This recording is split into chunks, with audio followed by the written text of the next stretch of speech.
अगर पहुंचे नहीं तो उसको स्वीकारेंगे कैसे?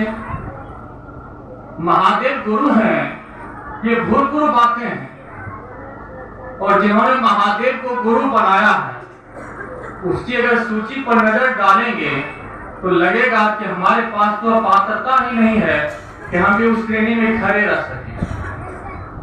एक से एक बढ़कर लोग, एक से एक नामचीन लोग जिन्होंने महादेव को गुरु बनाया है, अगर उस फेवरिस्ट पर नजर डालें तो लगेगा कि हम तो उनके सामने कुछ भी नहीं है। लेकिन साहब ने एक तकनीक दिया, साहब ने सूत्र दिया है और उस सूत्र के माध्यम से हम उस महादेव गुरु से जुड़ने लगे।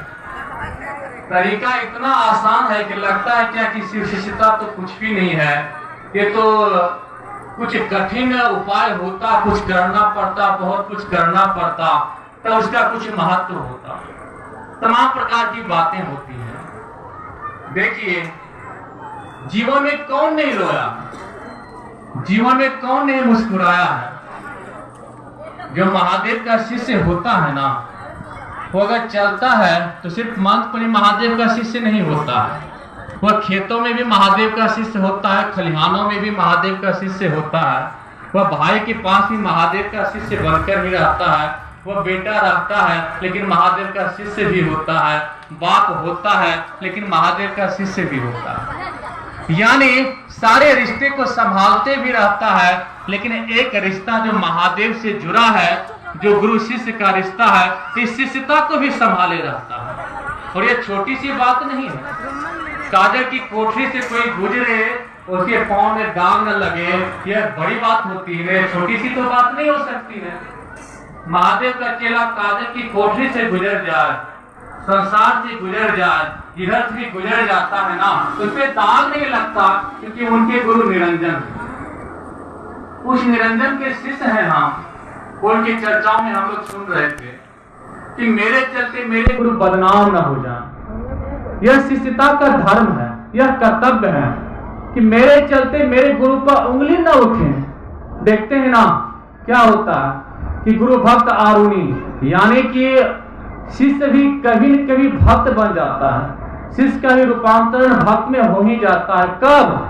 जब गुरु हम पर उतर जाते हैं, गुरु के रंग में रंग जाते हैं और लगता है क्या कि नहीं, मेरे कारण मेरे गुरु कटघरा में शामिल ना हो जाए, मेरे कारण मेरे गुरु कटघरा पे खड़े ना हो जाए, मेरे कारण प्रश्न न लग जाए मेरे गुरु पर। और इस तरह से संभाल कर अपना जीवन जीना पड़ता है। इस तरह से चलते हैं शिव शिष्य लोग।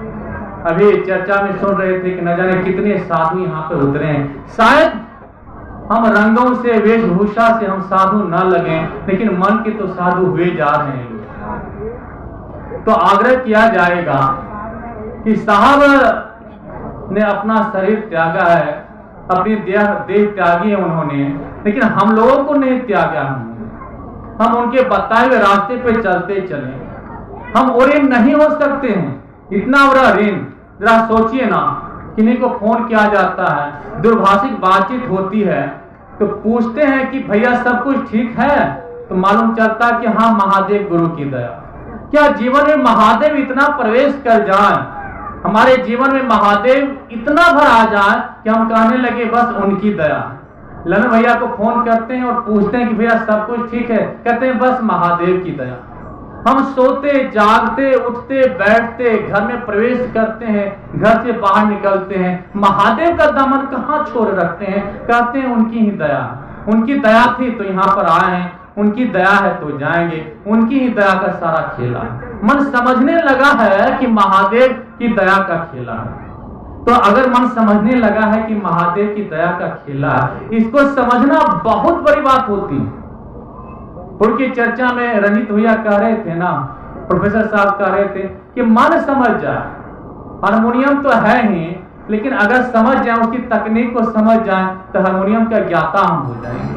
और सचमुच मन समझ जाए, युग ही नहीं लगते, जन्म जन्मांतर लग जाते हैं, न जाने कितने जन्म लगते हैं। हमको लगता है ना कि सांस का आना जाना ही जिंदगी है, कुछ वर्ष और जिंदा रहेंगे, चले जाएंगे, हर कोई जाता, हम भी चले जाएंगे और कहानी खत्म हो जाएगी। कहानी यही खत्म नहीं होती, कहानी की फिर शुरुआत होती, फिर नया जन्म होता है, फिर मरण होता है, फिर नया जन्म होता है। यह तो जन्म जन्मांतर तक का रिश्ता होता है ना।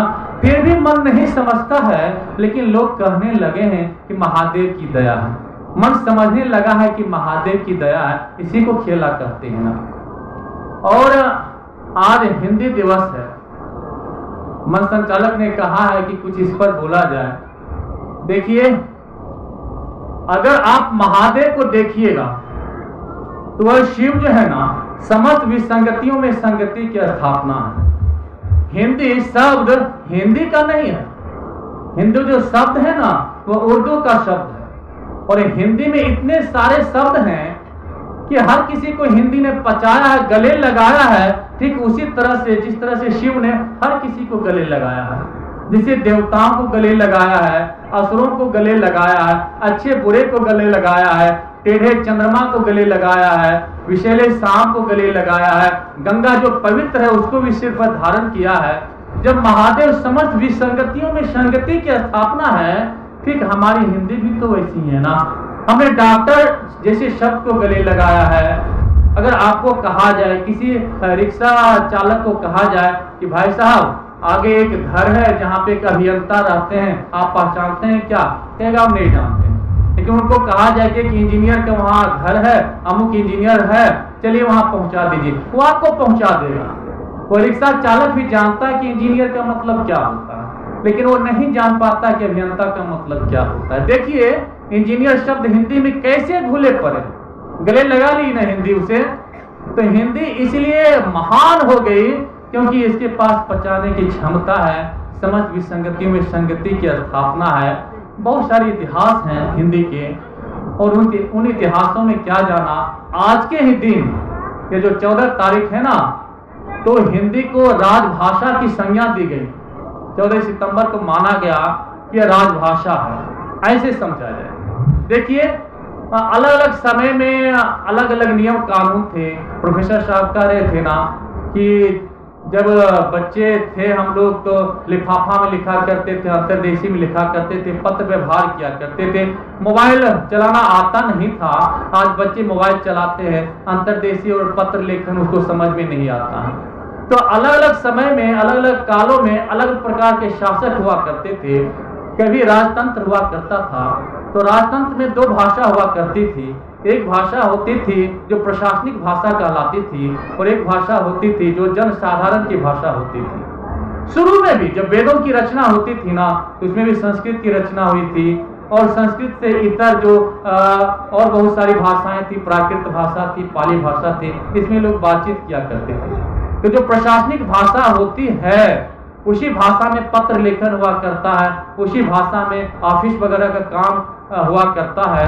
वो भाषा ही राजभाषा कहलाती थी, और हिंदी को राजभाषा की संज्ञा दी गई है। और यानी हिंदी ही पत्राचार का भाषा है। हालांकि बाद में कहा गया था कि 1949 के बाद की 15 वर्ष आगे अंग्रेजी को भी माना जाए, स्वीकारा जाए कि अंग्रेजी में भी कामकाज होंगे। खैर, इस संदर्भ से अलग मैं फिर आग्रह करूंगा कि सचमुच हिंदी हर किसी को गले लगाती है, ठीक महादेव की तरह जिसे हर किसी को लगाते हैं। क्यों दूर होते हैं आप उस महादेव से? सारे रिश्तों में आप जिए ना, सारे रिश्तों को लेकर चलिए नहीं। कहाँ कहा जाता है, ललन भैया भी चर्चा कर रहे थे ना कि सारे रिश्ते हैं, अपने ही जगह पर हैं। लेकिन एक बात कहूं कि सारे रिश्ते इतने दूर हैं, आपको लगता है ना कि माँ मेरी बहुत नजदीक है, आपको लगता है, हमें लगता है क्या मेरी पत्नी श्वेता है, मेरी बहुत नजदीक है, बहुत सेवा करती है, लेकिन यह नजदीकियां भी काम नहीं आती। एक समय ऐसा आता है कि हमको लगता है क्या कि बाथरूम में बैठकर रो लें, पत्नी के सामने भी नहीं रोएं, हमारे आंसू वह भी नहीं देखे, किसी मित्र के पास जाकर रो लें। मुझे याद आता है कि इसी तरह घर से दूर रहा करते थे, चर्चाएं हुआ करती थी रात भर, और रात भर घर से भाग जाया करते थे। इसलिए नहीं क्योंकि चर्चाओं में मन लगा करता था, इसलिए बेरोजगार थे, माँ पिताजी की घूरती हुई आंखें दिखाई पड़ती थी तो भाग जाते थे कि जाते हैं चर्चा में। प्रोफेसर साहब चर्चा कर रहे थे, और उस रात मैं बिल्कुल ईमानदारी से कह रहा हूँ, उस रात मुझे लगा कि मुझे आत्महत्या कर लेनी चाहिए। मुझे कहीं अब यह समाज न हमें स्वीकारता है, तो इस समाज को मैं क्यों स्वीकारूं? चलो भागूं कहीं दूर, कहाँ जाऊं?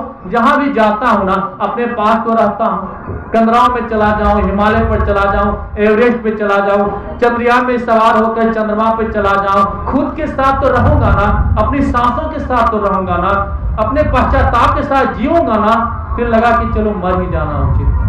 यह सोच रहे थे क्या कि मेरे जीवन का यह अंतिम रात है, फिर शायद अगले दिन मैं चांद नहीं देख पाऊंगा। इसी समय चर्चा होती है, गांव में चर्चा थी और चर्चा में सुनाई पड़ा। मेरा मन कह रहा कि अब कोई उपाय नहीं है। एक गुरु भाई चर्चा कर रहे थे कि अब एक ही उपाय है कि उस महादेव को गुरु बनाया जाए। आप विश्वास नहीं करेंगे, मैं छत पर से कैसे कूद कर भागा और भागता गया चर्चा स्थल पर पहुंचा और मैंने कहा कि कोई कह रहे थे ना कि एक ही उपाय है कि उस शिव को गुरु बनाया जाए।